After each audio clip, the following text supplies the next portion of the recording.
In Foundations Level Lesson 5, we're going to identify whether lines are parallel or perpendicular based fully on their slopes. So anytime you're in a coordinate plane, two distinct lines will be parallel if and only if their slopes are equal. And remember that slope is going to be the number right in front of x in the form y equals mx plus b. Those lines will be perpendicular if their slopes are opposite reciprocals. And that's the idea where we switch that numerator and denominator. And if it's positive, we make it negative. If it's negative, make it positive. So for example, if my slope was 7/3, my opposite reciprocal would be -3/7. So looking at this chart, if our original slope is 2/3, the parallel slope will be 2/3 as well. To find a perpendicular slope, I'm going to flip the numerator and denominator and make it negative. When my original slope is -5, the parallel slope will be -5. This is really -5/1. We just don't write the 1 because we're civilized. So when I find that opposite reciprocal, I'll have a positive 1/5. And then I have a slope of 0. And my parallel slope there will also be 0.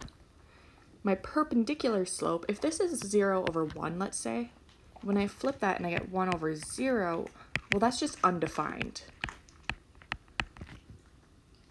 Which makes sense because anything with 0 slope is going to look something like this, and anything with undefined slope will be going straight up and down. All right, and then there's a page here where you can practice identifying based on that. You're looking at the numbers just in front of the x. So the 2 here, the 3 and the 1/3, the 4 and the -1/4, etc.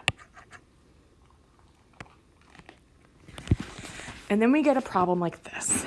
And this problem, we're asked, hey, is a polygon formed by the vertices A, 2, 4, B, 6, 0, C, 4, -2, and D, 0, 2, a rectangle, a trapezoid, or a parallelogram? If it's a trapezoid, I'll have one set of parallel lines. A parallelogram will have two sets of parallel lines, and a rectangle will take that parallelogram with the two sets of parallel lines, and the sides adjacent to each other will also be perpendicular. So I need to find the slope of every single pair of lines. So I need A and B, B and C, C and D, and then A and D. And I'm finding the slope of each line there. So 4 minus 0/2 minus 6 is 4/4, -1. B and C, looking at these two pairs, 0 minus a -2 over 6 minus 4 will be 2/2, +1.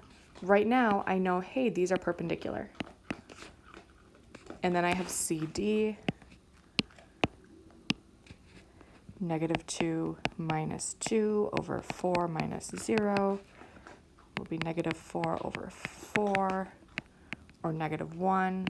These are parallel, and these are perpendicular. So right now my best guess is a rectangle, but something crazy could be happening. So we're going to figure out AD just in case. 4 minus 2/2 minus 0 is 2/2, or 1. Looking at those slopes, this slope and this slope are parallel. This slope and this slope are parallel. And when I compare the adjacent ones, their slopes are perpendicular. So I know this will be a rectangle. We'll follow the exact same process, same exact question, just different points. So now I'm looking at J and K, K and L, L and M, and JM.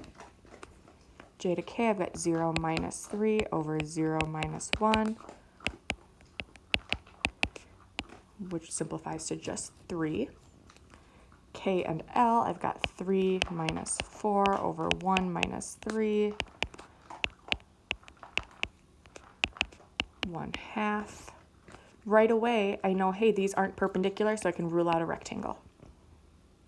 And I'm looking at LM, 4 minus 4 over 3 minus 8. I can also rule out a parallelogram. So now I either have a trapezoid or it's none of them. It's just a regular quadrilateral. So I'm looking at JM just to see, do I have any that are parallel, or are they all off doing their own thing? So 0 minus 4 over 0 minus 8 is negative 4 over negative 8, which is 1/2. These are parallel, so I know it's a trapezoid.